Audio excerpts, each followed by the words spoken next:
আমরা লক্ষ্য করেছি 12 ফেব্রুয়ারির ইলেকশনে প্রথম ধাপে, কারণ ইলেকশনের তো কয়েকটি ধাপ আছে, একটা হচ্ছে ভোট গ্রহণ, দ্বিতীয় হচ্ছে ভোট গণনা, তৃতীয় হচ্ছে ফলাফল প্রকাশ।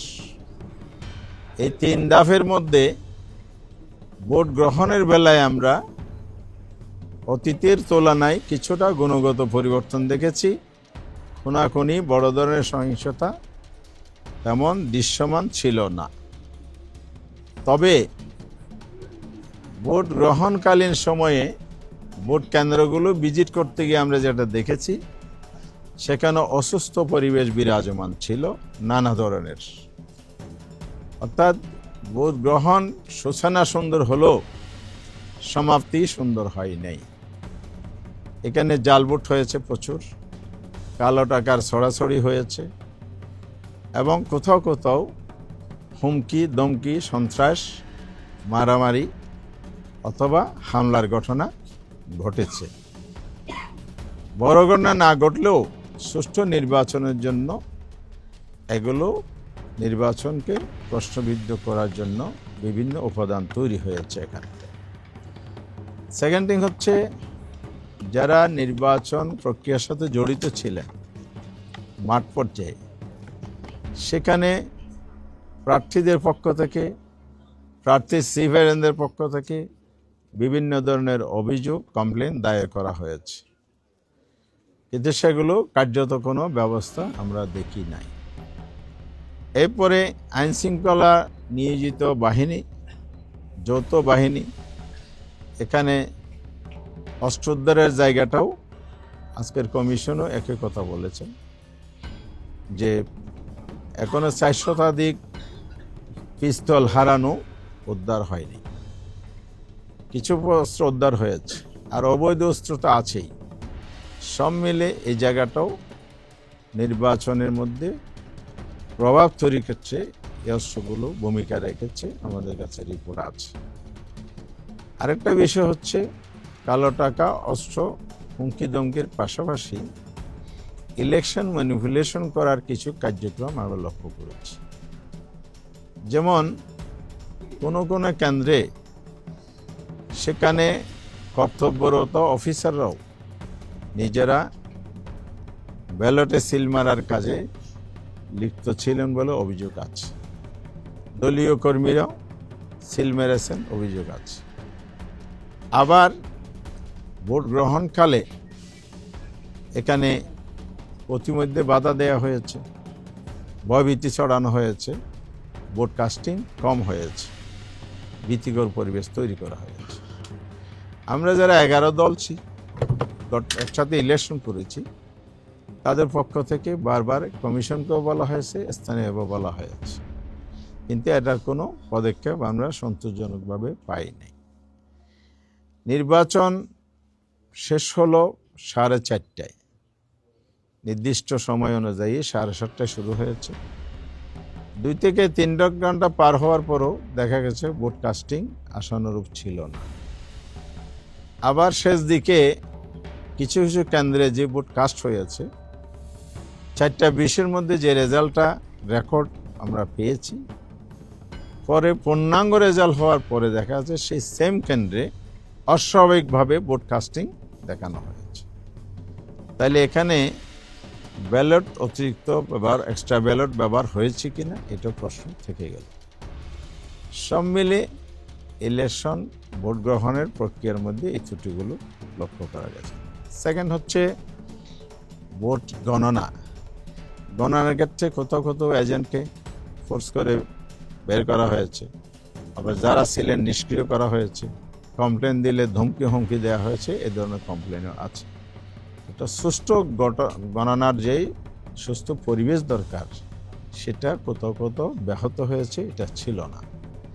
ফলে ইলেকশন ভোট গণনার মধ্যে যদি ত্রুটি থেকে যায়, ফলাফলে তার প্রভাব পড়বে, এটাই স্বাভাবিক।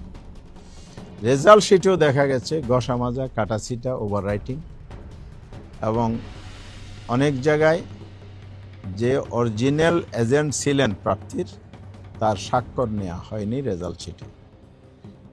যেমন ঢাকা 6 মনে হয় আব্দুল মান্নান 6 আসনে রেজাল্ট শিট লেখা হয়েছে পেন্সিলে।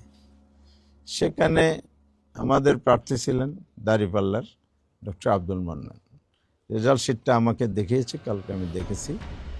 সেখানে আমাদের এজেন্ট মুসলিম ছিলেন, নামে তো মানুষ বোঝা যায়, কিন্তু এজেন্টের নাম লেখা আছে একজন হিন্দু ভদ্রলোকের নাম।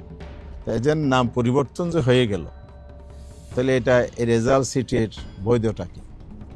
সে রেজাল্ট শিটে তো আমাদের প্রার্থীর স্বাক্ষর নাই, অন্য একটা স্বাক্ষর লিখে দেওয়া হয়েছে।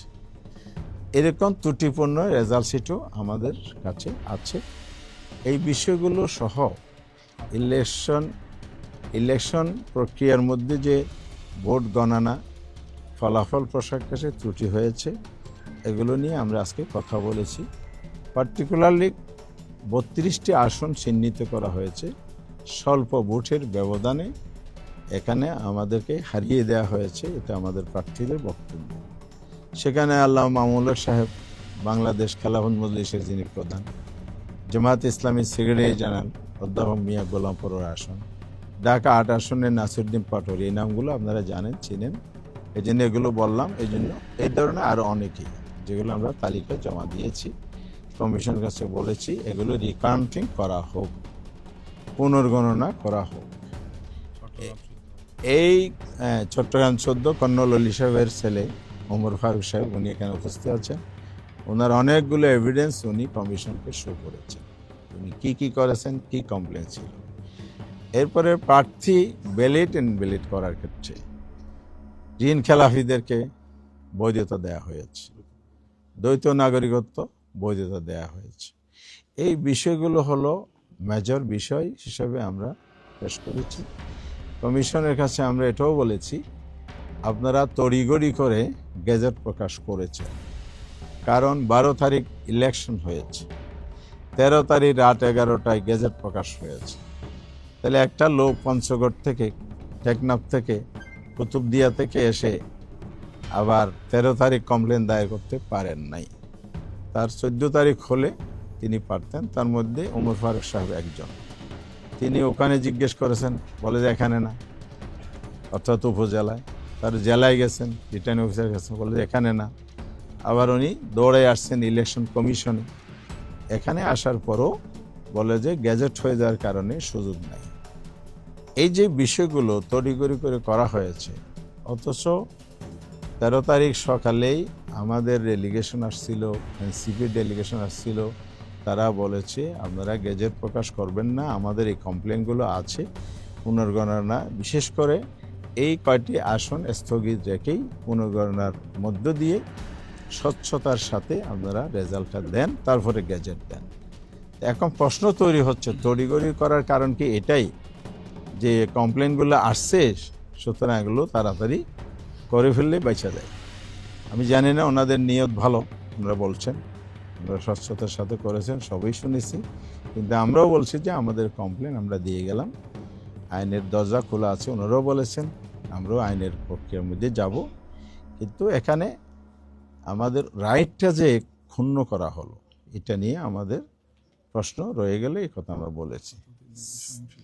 সেকেন্ড পয়েন্ট হচ্ছে নির্বাচনের আগে এবং পরে সহিংসতা যে হয়েছে সেটাই। নির্বাচনী সহিংসতা বাংলাদেশে অতীত হয়েছে, এগুলো আমরা জানি, কিন্তু এইবার তো সেটা প্রত্যাশিত ছিল না। এই জায়গা থেকে বেরিয়ে আসার জন্য তো জুলাই অভ্যুত্থানে অনেক রক্ত ঝরেছে, জীবন দেয়া হয়েছে, এবং সেই জায়গাটা পুনরাবৃত্তি ঘটছে। তাহলে কি এটাই হচ্ছে বাংলাদেশে আবার ফ্যাসিবাদের, আবারও স্বৈরতন্ত্রের উত্থান হতে যাচ্ছে? আমার বোনরা, আমার মায়েরা, নারীরা আজকে নিরাপদ হলো না। হাতিয়ার ঘটনা কি আপনারা জানেন? 2018 সালের সেই সুবর্ণ সৌরের ঘটনার পুনরাবৃত্তি ঘটেছে। সেদিন কি হয়েছিল? একজন মা, একজন নারী, 4 সন্তানের জননী, তাকে গণধর্ষণের শিকার হতে হয়েছিল। প্রশাসন বলেছে এরকম কোনো ঘটনা ঘটে নাই। হাতিয়া তো একই সুর বাজতেছে, তাহলে সেই স্বৈরাচারী আমলের সুর যদি এই সময়ে বাজে, তাহলে এখানে গুণগত পার্থক্যটা কোথায়? দেশ কোন দিকে যাচ্ছে, এই ব্যাপারে আমরা কনসার্ন। এরপরে আমার নিজের আসনও 3 জন নারীকে আঘাত করা হয়েছে, মাথা ফেটে দেওয়া আছে, রক্তাক্ত করা হয়েছে। বাংলাদেশের বিভিন্ন জায়গায় অসংখ্য, আমরা 54টি জেলার রিপোর্ট সাবমিট করেছি, গণমাধ্যমে আসা রিপোর্ট, আমাদের বিভিন্ন সোর্সের রিপোর্টের ভিত্তিতে সহিংস ঘটনাগুলো। আমাদের আমিরি জামাত 11 দলের মিটিং করে গত পরশুদিন প্রেস ব্রিফিং করে স্পষ্ট করে দিয়েছে যে সহিংসতা বন্ধ করুন। বন্ধ যদি আপনারা না করেন তাহলে আমরা রাজপথে নামতে বাধ্য হব। আমাদের 11 দলের সিদ্ধান্ত হয়েছে, পার্লামেন্টে আমরা গঠনমূলক বিরোধী দলের ভূমিকা পালন করব, দেশ এবং জাতির স্বার্থে কথা বলবো। আমাদের বক্তব্য তুলো দেশ গড়ার জন্য, আমাদের বাংলাদেশ, দেশকে আমরা ভালোবাসি, দেশকে আমরা পিছনে নিতে চাই না, সামনে নিতে চাই। সেই সেন্টিমেন্ট থেকে আমরা কাজ করার জন্য, ভূমিকা পালনের জন্য প্রস্তুত আছি ইতিবাচকভাবে। কিন্তু যদি এই ধরনের সহিংসতা অব্যাহত থাকে তাহলে অবশ্যই দেশ আবার পিছনের দিকে যাবে। আমরা কোনো অপশক্তির হাতে, যারা ষড়যন্ত্র করে দেশকে অস্থিতির সৃষ্টি করে গণতন্ত্রের অভিযাত্রাকে ধ্বংস করার পায়তারা করবে, সে জায়গায় আমরা আপোষহীন থাকব। এই জন্য প্রয়োজনে আমরা রাস্তায় নামতে বাধ্য হব। ইতিমধ্যেই আমরা 11 দলের পক্ষ থেকে গতকাল লিয়াজি কমিটির মিটিং করেছি, শীর্ষ নেতৃবৃন্দের সাথে আলাপ করে আমরা আগামীকাল 16ই ফেব্রুয়ারি ঢাকার রাজপথে বাইতুল মোকাররম উত্তর গেট থেকেই আমরা প্রতিবাদ সভা এবং বিক্ষোভ মিছিলের ঘোষণা দিয়েছি। কারণ হচ্ছে এই সহিংসতা বন্ধ করতে হবে। বিকাল 4:30টায় জনগণকে সাথে নিয়ে আমরা এটা প্রতিবাদ করতে চাই। এত যে না থামে তাহলে আমাদেরকে রাজপথে আরও আগাতে হবে। আমরা চাই না রাজপথে রাজনৈতিক বিষয় সমাধান করতে হবে। দেশে একটি পার্লামেন্ট গঠিত হয়েছে, হয়তো 2 দিন পরে শপথ হবে। সেই পার্লামেন্টে রাজনীতির সকল আলোচনার কেন্দ্রবিন্দু হোক, এটাই গণতান্ত্রিক রেওয়াজ, পলিটিক্যাল কালচার নতুন দ্বারা আমরা তৈরি করতে চাই। কিন্তু যারা অধিক সংখ্যক আসনে বিজয়ী হয়ে সেই পথে না হেঁটে অসুস্থ পথে যেতে চান, জনগণ সেটা মেনে নেবে না। জনগণকে সাথে নিয়ে আমরা এটা রুখে দেবো ইনশাআল্লাহ। আরেকটা বিষয় হলো সংস্কার। খানা ভোট হয়েছে, এখানে অবাক হওয়ার মতো বিষয়, বিভিন্ন আসনে আপনার ধানের শীষ প্রার্থী বা তাদের জোটের প্রার্থী যা ভোট পেয়েছে, না ভোট পড়েছে সেই পরিমাণ। তাহলে সংস্কার সবাই মিলে করার জন্য আমরা জুলাই সনদ রচনা করলাম,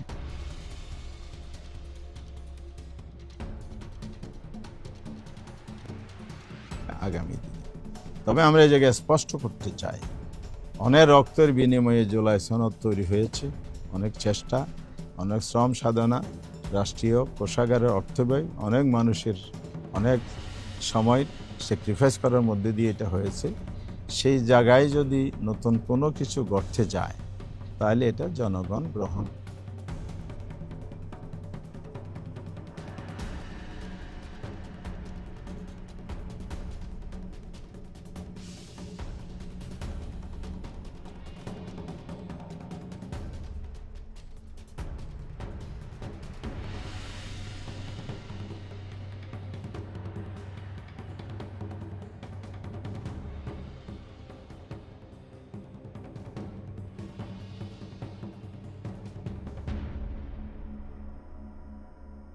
আসার পরে এর জন্য কোনো নোট অফ ডিসেন্ট আর কার্যকারিতা নাই। সেটা দলীয় বিষয়, এখন পাবলিক প্রপার্টি হয়ে গেছে, জনগণের অ্যাসেট হয়ে গেছে, জনগণের ম্যান্ডেট এসে গেছে। এখন প্রয়োজন হলো সবাই মিলে দেশকে সামনে এগিয়ে নিতে হলে জুলাই সনদ বাস্তবায়ন করার দিকে পথ চলতে হবে, ঐক্যবদ্ধ সবাইকে ভূমিকা পালন করতে হবে। শেষ কথা হচ্ছে, বাংলাদেশ একটি নির্বাচনের মধ্য দিয়ে কনস্টিটিউশনাল প্রসেসে ক্ষমতার পরিবর্তন হয়, একদল ক্ষমতায় আসে, দেশ পরিচালনা করে, 5 বছর পরে আবার ইলেকশন হবে, এটি স্বাভাবিক। কিন্তু কোনো দলের জনগণের দায়িত্ব নেওয়ার পরে যদি মিসহ্যান্ডেলিং হয়ে যায়, সে দায়িত্ব তাদেরকে নিতে হবে। আর এবারের ইলেকশনে জন আকাঙ্ক্ষার প্রতিফলন ঘটে নাই, যে কারণে জনগণের ভোটের মাধ্যমে যে ক্ষমতার পরিবর্তনে আশাটা ছিল, এই কথাটা কিন্তু প্রশ্ন রয়ে গেল। তবে আমরা আশাবাদী হতে চাই আগামী দিনে, যেই আমাদের সামনে বাংলাদেশ গড়ার স্বপ্ন আছে, আমাদের নির্বাচনী ম্যানিফেস্টোতে আমরা বলেছি আমরা ঐক্যবদ্ধ বাংলাদেশ চাই, আমরা সবাই মিলে দেশ গড়তে চাই, দেশকে সামনে এগিয়ে দিতে চাই। সেই চিন্তা ধ্যান ধারণা সমুন্নত রেখে আমরা সামনে এগিয়ে যেতে চাই। কমিশনকে আমরা বলেছি এই অভিযোগগুলো আপনারা খতিয়ে দেখেন, আর আমরা আইনি প্রক্রিয়া যেটা আগাবো স্বচ্ছতার সাথে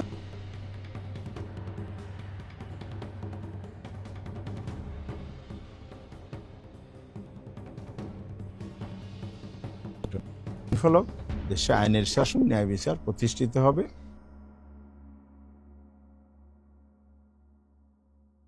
যে 32টি কথা বললেন, অনেক অভিযোগের কথা বললেন, তড়িঘড়ি করে গেজেট প্রকাশিত হয়েছে, আপনাদের যুগে 77টি নির্বাচিত হয়েছে, তো হয়তোবা 17 তারিখে শপথ আছে, শপথে আপনারা যাবেন কিনা, আপনারা শপথ নেবেন?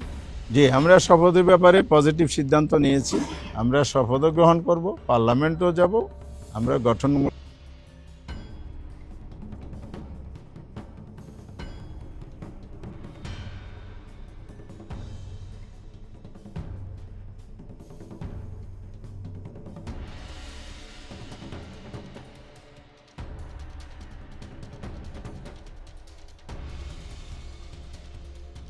সুযোগই নাই, সেক্ষেত্রে কি করবেন? জি, আইনের ধাপ কিন্তু 3 দফা আছে।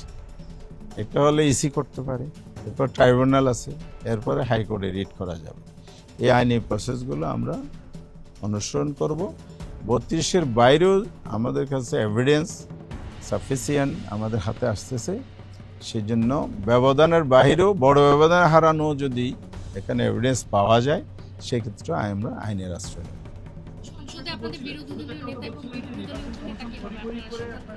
বিরোধী দলীয় নেতা, উপনেতা, চিফ হুইপ এগুলো পার্লামেন্টারি যারা ইলেকটেড মেম্বার তারা বসে এগুলো ঠিক করেন, তাদের ভোটাভোটের মতামতের ভিত্তিতে নির্ধারিত হয়। আমরা অবশ্যই শপথ গ্রহণের পরে এবারে সিদ্ধান্ত।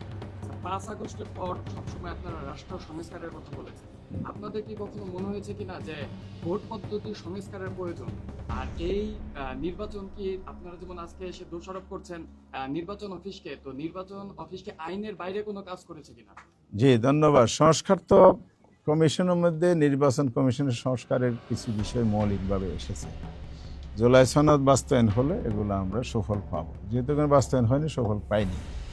সেকেন্ড হচ্ছে ইলেকশন কমিশন তাদের বক্তব্য অনুযায়ী হার অ্যান্ড সোল চেষ্টা করেছে, পরিশ্রম করেছে, এটা আমরা শুনেছি, এটা আমরা বিশ্বাসও করতে চাই। আর গুণগত চেঞ্জ যেটা আমি বলেছি শুরুতে, সেটাও একটা অ্যাচিভমেন্ট বলতে চাই।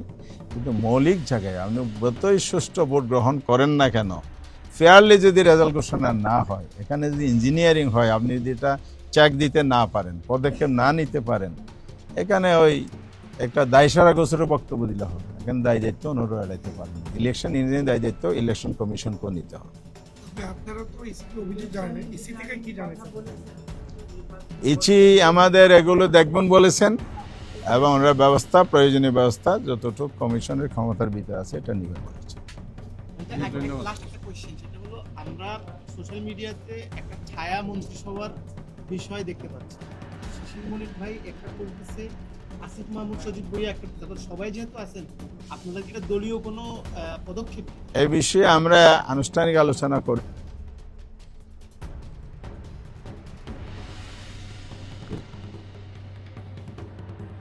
ধন্যবাদ।